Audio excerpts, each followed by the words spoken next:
सबसे पहले तो जनवरी की जो डेट दी गई है, जनवरी के 3rd वीक की, इसमें क्या सोच के ये इतनी बड़ी एक्सरसाइज होगी कि पूरे पाकिस्तान के एक एक गली, एक एक कूचे से लोग बाहर निकलेंगे, जबकि हमने कुछ रिसर्च भी की है इसके ऊपर कि जो मुमकिना मौसम होगा वो ठंड होगी, और जनवरी स्पेशली अगर नॉर्दर्न एरिया में चले जाएं तो ऑलमोस्ट वो नेगेटिव के अंदर होगा, मनफी डिग्री में पूरा होगा। पंजाब के अंदर जो है वो स्मॉग होगा, फॉग होगा, जगह जगह डस्ट का इलेक्शन की बाकियत आपको नजर आ सकती है। तो क्या इस वक्त ये सोच के डेट दी गई है सर? बहुत शुक्रिया आपका, और बड़ा इम्पोर्टेंट सवाल है। इससे सवाल से पहले, जवाब से पहले मैं इसका एक और जवाब देना चाहता हूँ आपको। हाँ। कि पाकिस्तानी आइन की खिलाफ वर्जी हो चुकी इंतखाबात की तारीख के बारे में। हाँ। पाकिस्तानी आइन की खिलाफ वर्जी हो चुकी। That's beyond 90 days, beyond 90 days की आप बात कर रहे हैं? यस यस, ओके, ठीक है। अब सुप्रीम कोर्ट का जो फैसला था 14 मई वाला, वो भी गलत था, वो भी गलत था। अब आ जाए आप मौसम की खिलाफ वर्जी कैसे करेंगे? बहुत सही बताया आपने, तो मैं पहले ही बात कर चुका हूँ कि मुझे यहाँ भी कुछ शक लगता है कि फरवरी, जनवरी, ये 2 महीने ऐसे हैं जहाँ, बल्कि अब तो अर्ली स्नोफॉल भी हो रहा है हमारे यहाँ। हाँ। अर्ली रेन भी हो रही है हमारे यहाँ। क्लाइमेट चेंज जो आया है उसमें बहुत बड़ा मसला पैदा हो गया है। हाँ। तो स्नोफॉल होगा, रास्ते बंद होंगे, पोलिंग स्टेशन कैसे बंदा जाएगा? हाँ। जब बर्फबारी हो रही होगी या बारिश का पानी खड़ा होगा या तूफान आ रहा होगा। और सर्दी बहुत सख्त होगी, सर्दी इतनी सख्त होगी कि लोग घरों से बाहर निकलते नहीं हैं। जिंदगी का कारोबार ठप हो जाता है। तो ये कारोबार इंतखाब कैसे करेंगे आप? तो मुझे तो वाकई शक लगता है, अल्लाह करे हो जाए, खुदा करे हो जाए और ये मामला टल जाए। लेकिन अगर आप हिस्ट्री में जाइए तो हिस्टोरिकली हमारे इंतखाबात मार्च में होते थे, स्प्रिंग में होते थे, बाहर के आने के बाद हुआ करते थे। लेकिन वो जाहिर है जब इंतखाबात आपने मई में नहीं कराए, अगस्त, सितंबर, अक्टूबर में नहीं कराए आपने, तो फिर आप जितना खींचना चाहें खींच लें। इसीलिए बहुत से लोग कहते हैं कि स्केड्यूल दे दें, आप जिस तरह चाहें दे दें। अब तो इस बात आ गई ना कि जिस तरह चाहें स्केड्यूल दे दें आप। तो ये बिल्कुल दुरुस्त है कि फरवरी और जनवरी लेकिन चौथाई साहब, मार्च से पहले तो लामहला फिर करने ही पड़ेंगे ना, क्योंकि वहां पर फिर सेनेट इलेक्शन है। देखिए वो डेफर हो सकता है, गलबन 255 एक हमारा आर्टिकल है, वो बड़ा अजीब सा आर्टिकल है, शायद 255 ये है मेरे पास, कि अगर कोई काम वक्त पे ना हो पाए तो ये नहीं समझा जाएगा कि वो काम अब नहीं हो पाया, अब नहीं हो पाएगा। वो आप बात में कर सकते, समझा जाएगा कि ये वक्त पे हो गया। ये सिंध हाई कोर्ट का भी फैसला है ज़िमनी इंतखाबात के बारे में, और आइन में भी लिखा हुआ है। ए सॉर्ट ऑफ नजरिया ज़रूरत निकल आया है यहाँ पे। 255 में जरूरत नहीं है, लेकिन वो शामिल है उसके अंदर। अगर इस क्लास में आप कहना चाहें तो इस क्लास में शामिल है। तो चलें सर, ये तो जरा मौसम की बात हो गई, लेकिन उससे पहले जो पकड़ धकड़ का मौसम शुरू हो गया, नैब तरामीम कलदम करार दी गई, नैब रेफरेंसेस जो है वो बहाल हो रहे हैं आपके पॉलिटिकल एलीट के खिलाफ, ब्यूरोक्रेट्स के खिलाफ।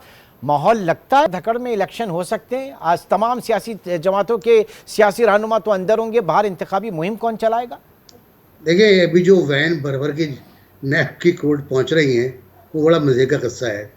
नवाज शरीफ के ख़िलाफ़ भी, जरदारी के ख़िलाफ़ भी, मुराद अली शाह, शहबाज शरीफ, मरियम वगैरह वगैरह, जो टॉप की लीडरशिप है आपकी दोनों पार्टियों के, खाकान अब्बासी भी ले लें आप, सबके केसेस पहुंच रहे हैं। राजा परवेज अशरफ को नोटिस जारी कर दिया गया है कि आप तो फर्द जुर्मायत थी, मुकदमा वहीं शुरू होगा जहां से ख़त्म हुआ था। तो ये बहुत बड़ा वही स्टेप है जो जनरल मुशर्रफ ने लिया था। आपको शायद याद होगा, जनरल मुशर्रफ ने भी यही काम किया था कि उन्होंने नैब के ज़रिए जमहूरियत कायम की थी।